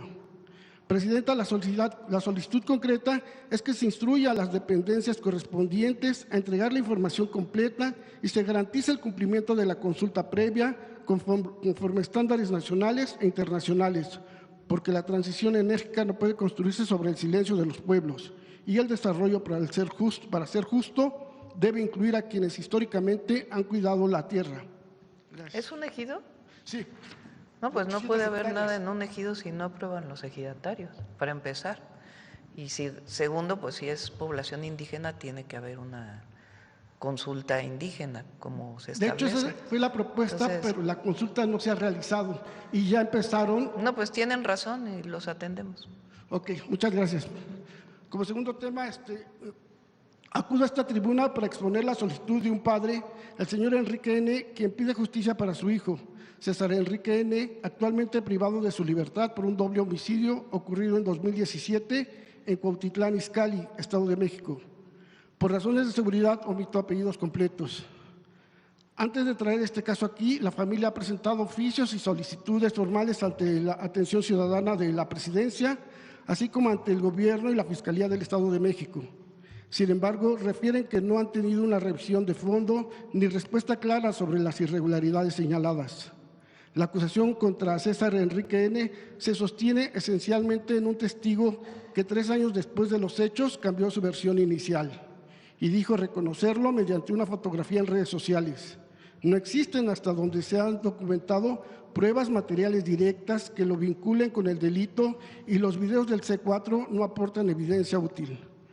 Fue detenido en febrero del 2024 al salir del plantel 1, el Rosario del Colegio de Bachilleres, donde trabajó públicamente durante 20 años, lo cual contrasta con la versión de que se encontraba oculto. Presidenta, aunque es un asunto de ámbito local, acudo a usted porque cuando existe la posibilidad de una violación al debido proceso y a la presunción de inocencia, la revisión institucional y el acompañamiento federal en materia de derechos humanos puede ser determinantes para evitar una injusticia. Gracias, Presidenta. De acuerdo, nos pasas el dato. Y aprovechando ya el último tema de educación, usted el año pasado anunció acerca de la construcción de una nueva Rosario Castellanos, una universidad, junto con una preparatoria en Tlalpan. Quisiéramos saber si tiene noticias, novedades de cómo va esa. Este año se va a hacer, está ubicada en lo que fue la antigua casa de Durazo, ¿se acuerdan? Durazo, aquel secretario de Seguridad Pública del entonces Departamento del Distrito Federal, que se encontró que había un Partenón ahí en una casa, también de toda aquella época de corrupción tremenda. Ese lugar cuando el ingeniero Cárdenas era jefe de gobierno del entonces Distrito Federal, se lo donó a la Academia Mexicana de la Ciencia, pero es un terreno muy grande, está sobre la carretera federal a Cuernavaca.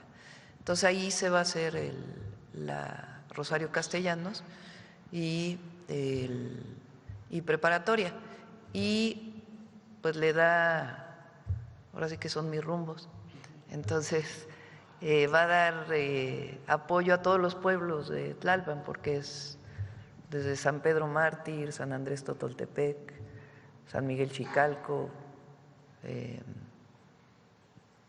Magdalena Petlacalco y Topilejo. Entonces, ¿ya tiene alguna fecha prevista para que...? Iniciaría, yo creo que se están dando los recursos en este momento a SICT, porque ellos lo van a construir, infraestructura, comunicaciones y transportes, y entra en un proceso de licitación. Yo creo que por ahí de abril empezaría la construcción.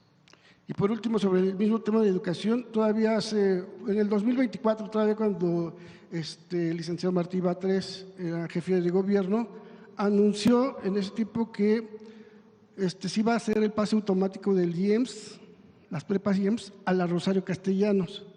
Sin embargo, se detuvo, ya no hubo más información. La pregunta es por qué hay estudiantes que están interesados en ese pase automático, si va a haber o no. Recuerden que la Rosario Castellanos no tiene examen de admisión. Lo que tiene es un propedéutico. Entonces los estudiantes se inscriben, llevan el propedéutico. Si por alguna razón no lo pasan, lo pueden inscribirse todas las veces que quieran, porque el objetivo no es excluir, sino incluir. Entonces, digamos, el pase automático pues no es tan necesario porque en este caso es muy abierta el ingreso, ¿no? Se está trabajando mucho con la UAM para mucho mayor coordinación entre bachilleres y la UAM.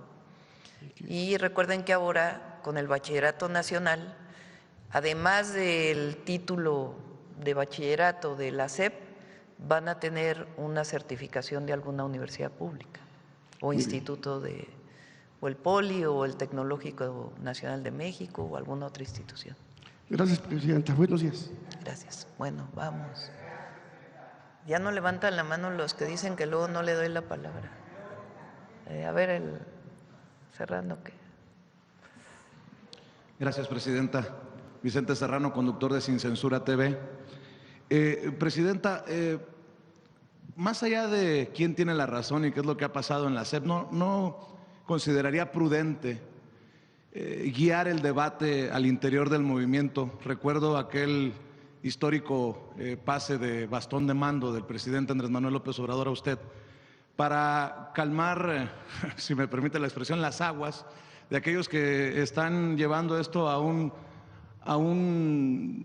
lugar estéril de un y usted como líder también moral, no solamente político, del movimiento, marcar pues un camino para salir de una crisis como, bueno, si se le puede llamar así, como esta, porque se vienen otros debates y el debate es recio, es fuerte, es franco, es honesto y muchas veces se desborda.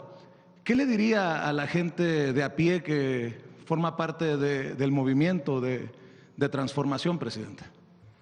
Primero que este es un movimiento muy amplio y democrático y se vale la crítica, eso es muy importante.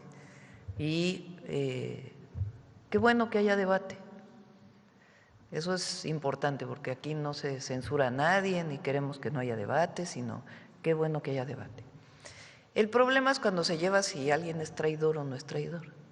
Eso no, porque todos estamos con el movimiento de transformación. Marx Arriaga hizo un papel extraordinario en la SEP y en la elaboración de los libros de texto. No quiero entrar al debate de quién fue quien le dijo, que no le dijo, pero nadie tiene el patrimonio de un espacio público. Todos podemos, yo puedo ser presidenta hoy y mañana contribuir de una manera distinta al movimiento de transformación. Yo contribuí al movimiento de transformación desde que estuve en la UNAM, con el presidente López Obrador, después en el gobierno de la ciudad, contribuí tocando casa por casa, contribuí siendo secretaria del Patrimonio Nacional cuando el gobierno legítimo, contribuí yéndome los fines de semana, siendo mamá, siendo académica, siendo a Puebla cuando me encargaron trabajar en Puebla, Querétaro cuando me encargaron trabajar en Querétaro, a San Luis Potosí cuando me encargaron trabajar en San Luis Potosí. No había un solo peso de recursos. Entonces, no tiene por qué asumirse que una persona es quien es dueño del movimiento o es dueño del modelo del nuevo de la nueva escuela mexicana. Entonces, todos tenemos un espacio en determinado momento. Entonces, con todo el reconocimiento que hacemos a Marx Arriaga, y además él tiene espacio en otros lugares del gobierno, si así lo desea, pues siempre hay enriquecimiento de ciertos temas. Lo que no puedes, pues, es negarte a que no haya nada porque es patrimonio tuyo, ¿verdad? Pero eso no quiere decir que ahora unos son traidores y otros siguen la 4T y otros no y otros sí. Eso pues es de aquellos partidos de izquierda de hace muchísimo tiempo, ¿no? Que lo único que hacían pues era pelearse internamente. Ya dijimos que es lo más importante, que el modelo de la nueva escuela mexicana permanece y la esencia de los libros de texto permanecen. Tiene un modelo pedagógico que rompe paradigmas en el sentido de que busca que los estudiantes discutan los temas y trabajen en colectivo en vez de que el aprendizaje sea exclusivamente individual. Y eso es una aportación muy importante de un nuevo modelo educativo. Pero bueno, pues todo también tiene que avanzar. Entonces, nadie está traicionando el movimiento, nadie está traicionando a López Obrador, nadie está traicionando. Esa no es la discusión, sino más bien, pues hay que continuar, hay que seguir avanzando y todos pueden discutir. El tema es cuando se lleva a un tema personal de quién representa y quién no representa. Nadie tiene la pureza del movimiento de transformación. Este es un movimiento que se construyó con el pueblo y lo importante es no perder la cercanía con el pueblo. Nunca subirse a un ladrillo y marearse. Nosotros somos pueblo, somos parte de este movimiento, todos. Y hay espacios siempre y se puede trabajar en el movimiento en otro lado. No tiene por qué decir, pues yo aquí o si no aquí, entonces ya no en ningún lado. No, si eres parte del movimiento, pues también puedes irte a regresar al trabajo de base, a contribuir en otro espacio público.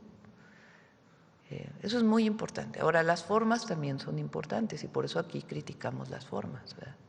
Porque eso no es de compasión a todas y a todos. Se lo preguntaba porque estamos siempre muy cercanos a la descalificación y los únicos que ganan y se burlan pues son los ya conocidos Salinas Pliego, Alito Moreno y todos estos personajes. Y creo que ha quedado claro que con esto que me está diciendo que se escucha a la gente en redes y a la gente de a pie. Presidenta, en otro tema, hoy muere a los 84 años Jesse Jackson, un importante líder de los derechos civiles. Seguramente usted lo recuerda, lo tiene en el mapa por su tiempo también en Estados Unidos.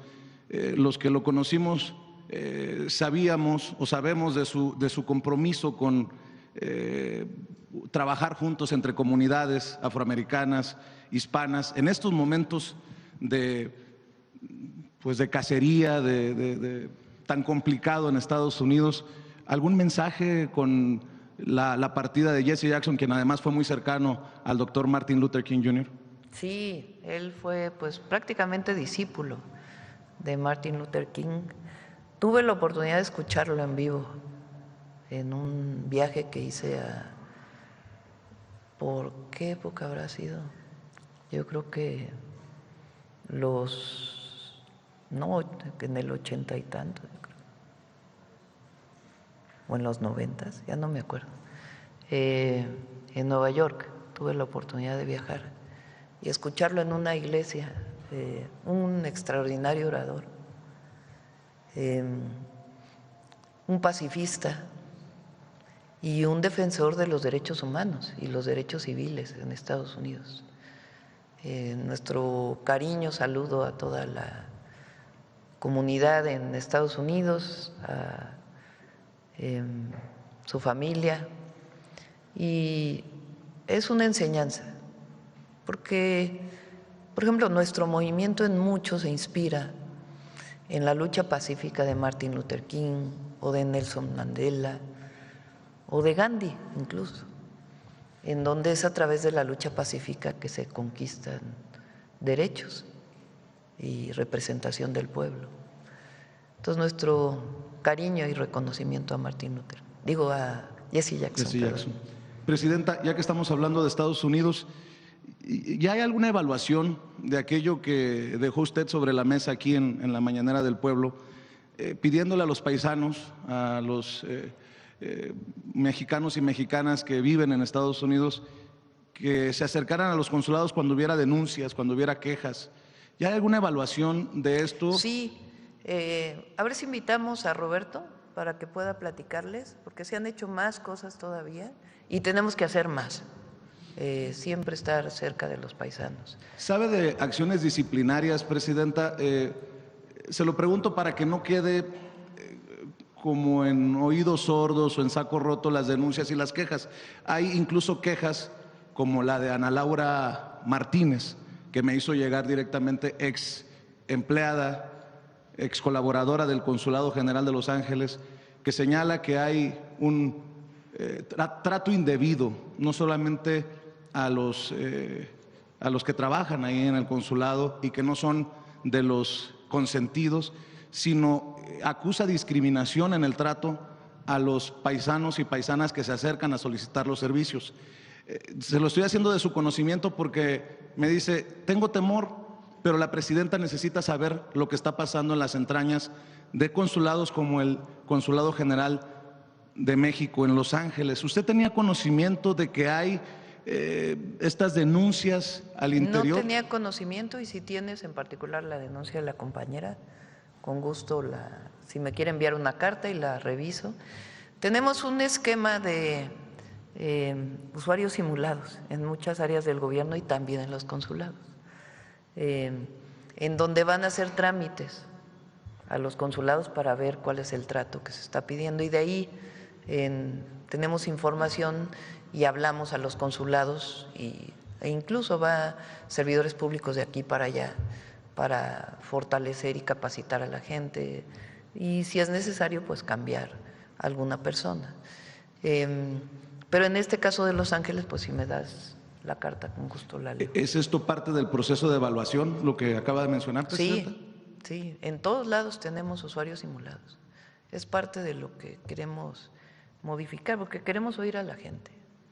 Entonces, aquí es muy fácil en estos puestos más en el de la presidencia, imagínense, aislarse. Por eso es importantísimo salir y escuchar a la gente.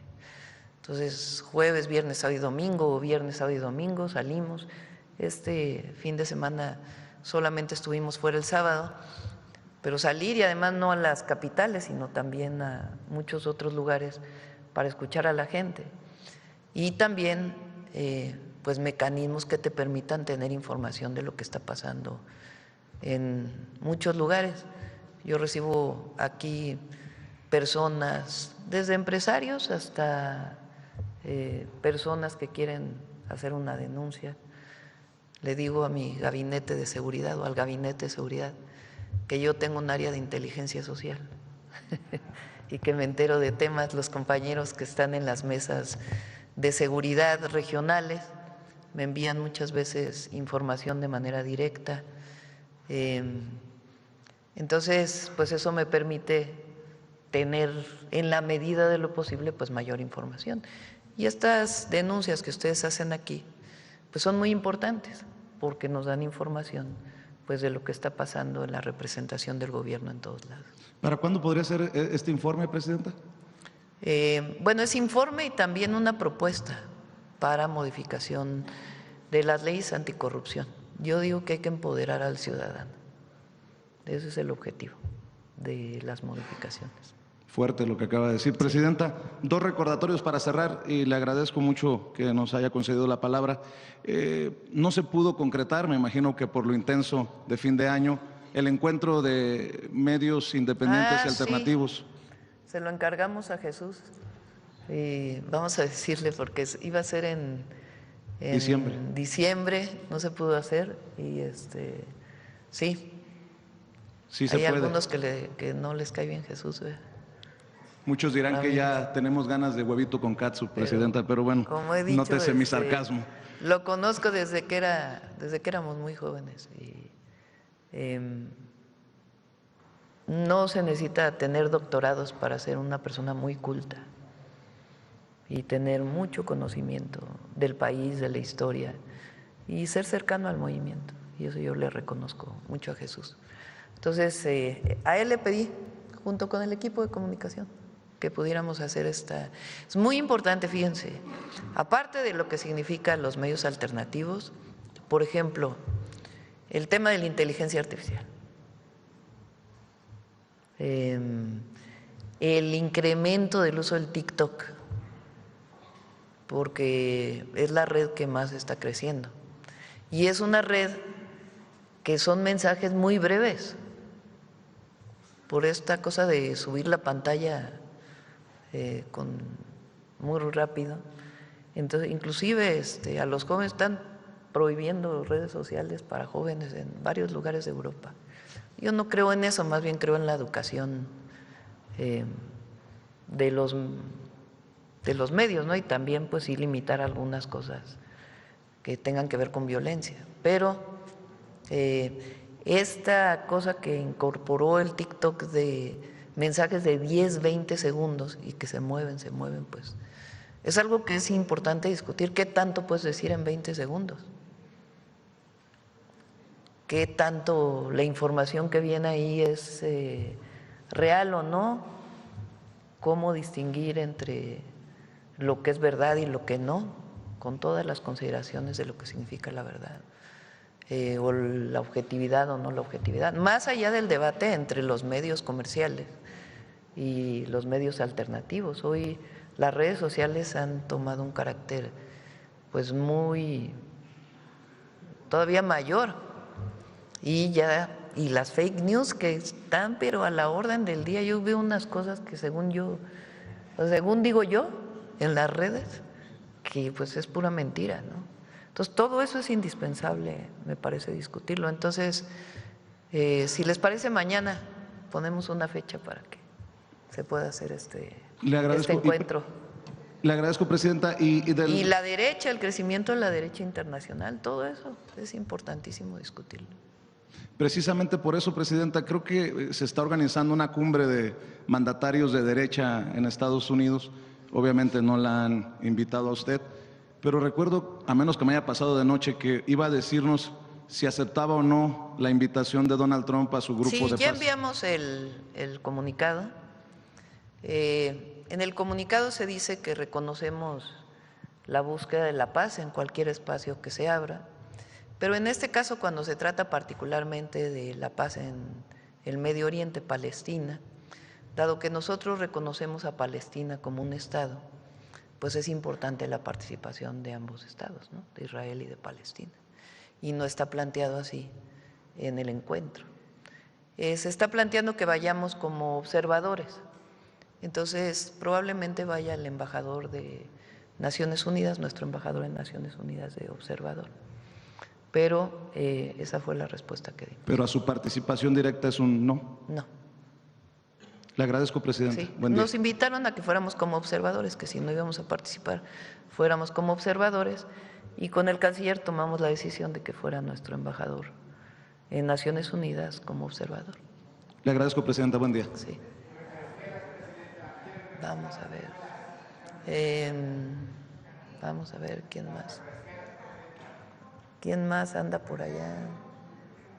A ver, la compañera de atrás, no te alcanzo a ver. Es de sin embargo. Buenos días. No te veía, nomás veía una mano levantada. Muy escondida. A ver si no les…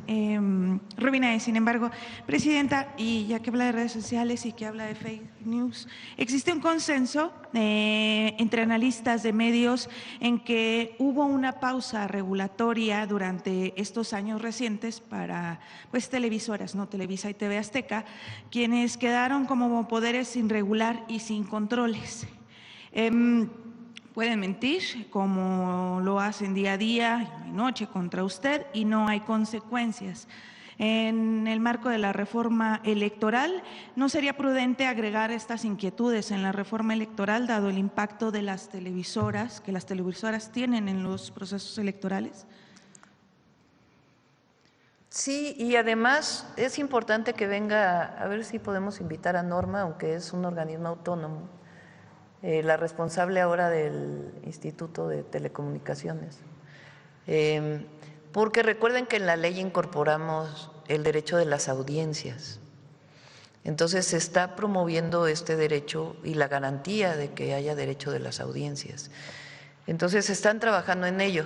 Entonces para que pudiera venir a informar, o si no Pepe Merino, pero es mejor ella porque que se pudiera informar aquí, aunque tienen su autonomía técnica, de cómo se va a garantizar este derecho, que es muy importante. Entonces, se está planteando algo en la reforma electoral, pero creo que lo más importante es el derecho de las audiencias. Y aprovecho para enviarle un saludo aquí a Alejandro Páez. Pareció muy injusta la acusación que se hizo. Conocí a Alejandro cuando fui delegada de Tlalpan, me lo presentó Iván Escalante, que entonces estaba en comunicación. Conocí el lugar de Sin embargo, donde trabajaba él, todavía no estaba, yo creo que el YouTube era un portal, un lugar muy modesto. He ido a entrevistas con ellos, ahora no como presidenta, pero también es un lugar muy modesto. Y considero que Alejandro es una persona honesta y tiene sus opiniones, en algunas, la mayoría coincidimos, en otras no importa, pero es un gran periodista. Entonces, mis saludos y mi solidaridad con él. Muchas gracias, presidenta. Y regresando al tema, es cierto que Televisa y TV Azteca no tienen ya el poder que tuvieron en su momento, pero siguen siendo pues un poder que puede mantenerse y puede meterse en elecciones sin ningún tipo de consecuencias. Las televisoras además han jugado a favor de los bloques de derecha e incluso han ostentado su propia bancada en el Congreso. ¿Sí considera usted esto como alguna normalidad democrática? Bueno, yo creo que hay libertad de expresión. Hoy, con las redes sociales, y además también hay sus diferencias, desde mi punto de vista. Pero hoy con las redes sociales la gente tiene acceso a información de distinto tipo. La televisión, aunque sigue teniendo un papel muy importante, pues ya no es lo único, ya hay otras formas de informarse. Imagínense nosotros, particularmente el ataque permanente que recibimos de TV Azteca, ya solo en el detector de mentiras lo sacan, porque ya no consideramos que valga la pena. Es como, digo, cuando dicen mentiras, pues hay que decirlo, ¿no? Pero la gente es muy inteligente hoy, ya no es lo mismo que antes. Entonces, me parece que es importante que se garantice el derecho de las audiencias. Hay sus diferencias y es mejor que haya libertad de expresión, es mucho mejor, siempre. Y que haya libertad del debate también. Sí, precisamente, ¿qué pasa cuando la libertad de expresión que usted habla se convierte en libertinaje? Hemos visto, por ejemplo, cómo este empresario de la televisora ha atacado en múltiples ocasiones utilizando una televisora concesionada. Si esto, por ejemplo, le pasa a una secretaria de Estado como Citlali Hernández, pues ¿qué puede esperar un ciudadano de pie? ¿Por qué no se ha regulado? O si ya de lo que nos menciona va a entrar dentro de la regulación. Es muy difícil, o sea, ¿quién garantiza eso? ¿Quién debe garantizarlo? El Instituto Nacional Electoral y en todo caso el tribunal. Es muy complejo hasta dónde sí y hasta dónde no. Ahora, hoy tenemos otro poder judicial porque también siempre hay la posibilidad de juicios civiles, ¿no? Cuando hay una mentira. Hoy hay un poder judicial distinto que buscamos pues que independientemente de la persona cumpla su función. Para eso fueron elegidos, ¿no? Entonces, pero la parte de la hasta dónde censura y hasta dónde no es complejo. Es parte del debate. Muchas gracias, Presidenta. Y ya nada más, por último, nada más para precisar lo que mencionaba de este club de amigos de Donald Trump, había un pago para entrar a ese club. Como observadores, no se paga nada. Era otra razón, además, pues de que no, pues no, esos recursos se usan para el pueblo de México. Muchas gracias. Sí. Bueno, vamos por acá. A ver la compañera que me ha preguntado.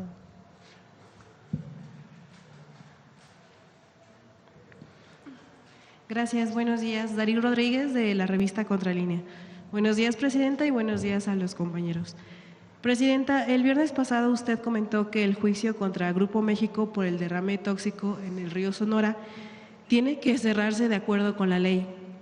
Preguntarle sobre los términos en los que la Semarnat presentó el desistimiento de la denuncia penal en tribunales, en particular, cuáles son las principales condiciones que puso su gobierno para que la empresa ahora sí cumpla con la ley y con sus compromisos respecto de las víctimas. También esto se lo consultamos porque desde 2014 que ocurrió el derrame se ha resistido sistemáticamente a ello esta empresa. Tienen que depositar 1.500 millones de pesos. Hasta ahora han depositado 500. Les faltan 1.000 millones. De acuerdo con los cálculos que hizo la Semarnat, con ese recurso, más lo que puso el gobierno, más lo que puso el gobierno de Sonora, es suficiente para todo lo que han estado pidiendo la comunidad o las comunidades.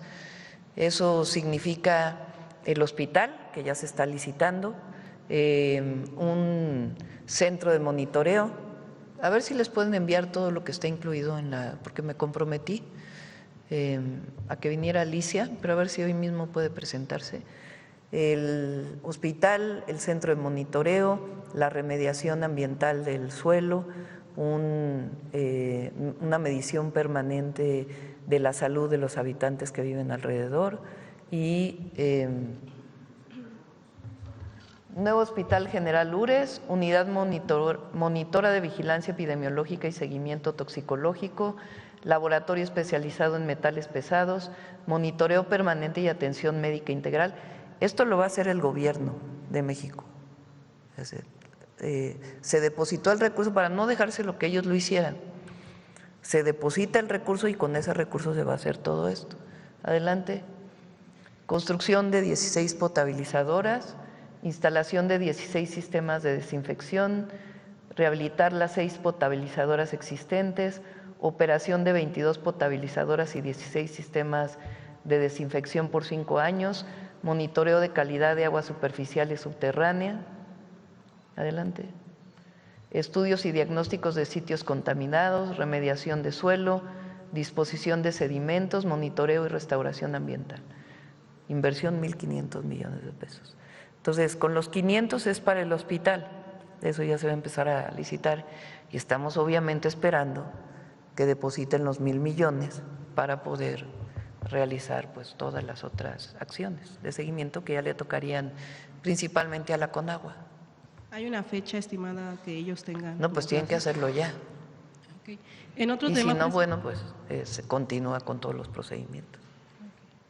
En otro tema, Presidenta, la campaña de Vida Saludable, Vive Feliz, ha sido muy exitosa en cuanto al tema de orientar a las infancias y también a las adolescencias mexicanas para evitar el consumo de drogas, específicamente lo que viene siendo el tema del fentanilo. Bueno, preguntarle si se tiene planeada una campaña similar, pero enfocada obviamente al consumo de alcohol, cigarros y vapeadores. Esto debido a que este tipo de consumos se han ido incrementando y aparecen cada vez más en edades más tempranas, lo que también pues termina repercutiendo al desarrollo cognitivo y de las personas que lo consumen, pero también pues está asociado a enfermedades crónicas que pues pueden llevar a la muerte. A ver si está la encuesta de salud que presentó el doctor Kersenovich hace ya algunos meses o semanas de consumo de drogas y alcohol y cigarros.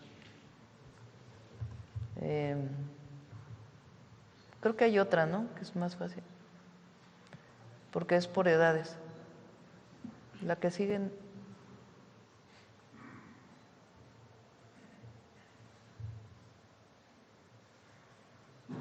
Aquí está, adolescentes de este lado. Consumo experimental en adultos de drogas ilegales aumentó del 10 al 14.6% en 2025. En adolescentes disminuyó. Cannabis aumentó en adultos de 9 a 13 y en adolescentes disminuyó. Lo que aumentó un poquito en adolescentes son alucinógenos y lo que ha aumentado también es la anfetamina, la metanfetamina, en adultos y disminuyó un poco en adolescentes. Y a ver si está cigarro y alcohol, o no sé si viene ahí, o lo presentó en la reunión y no lo presentamos aquí. ¿Ese es alcohol? Fíjate, en adolescentes, de 49 a 46 disminuyó.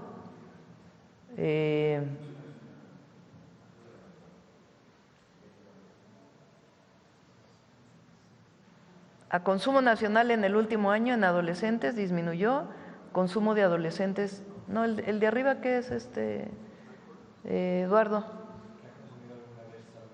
Es que dice, pero arriba es adultos y abajo es adolescentes. Bueno, consumo de adolescentes en el último año disminuyó de 28 a 17% y consumo mensual de 8.3 a 2.6. Ha funcionado el que no haya comerciales, en que no, todo eso ayuda a disminuir el consumo. Hay una materia en la nueva escuela mexicana que es Vida Saludable, donde ahí se orienta. Vamos a hacer 2 campañas ahora después del fentanilo que les había anunciado. Una para metanfetaminas, porque es algo que en ciertos estados particularmente ha aumentado.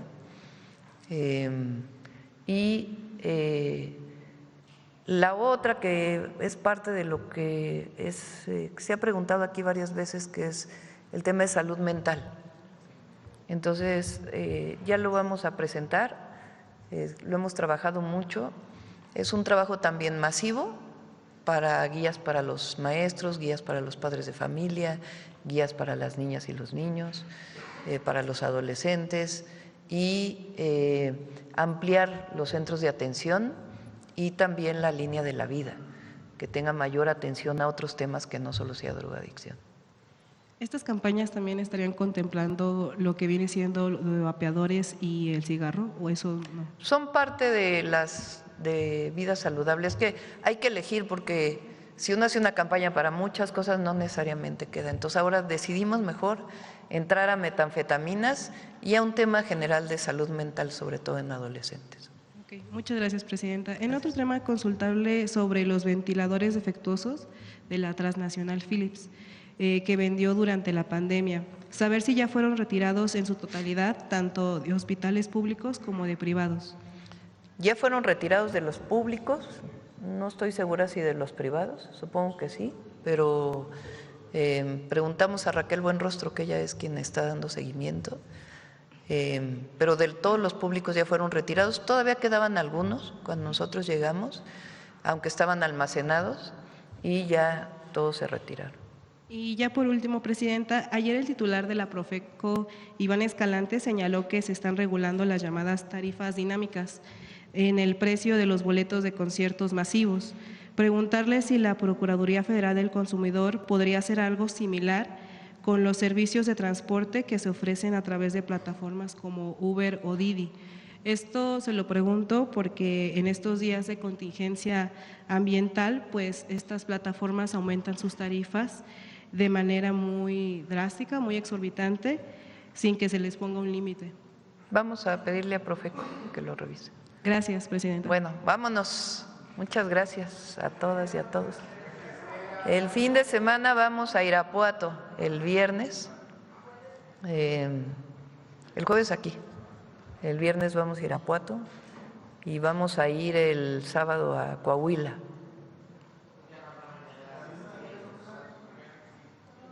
Sí, pero solo el viernes en Irapuato. O sea, el viernes en la mañana, la mañanera es en Irapuato, en Guanajuato. Sí. ¿Perdón? Sí, vamos a ir después a Colima y a Sinaloa. No sabemos si vamos tenemos que elegir si vamos el próximo o el otro a Sinaloa o a Colima. A las 12. Gracias a todas y a todos. Buen día.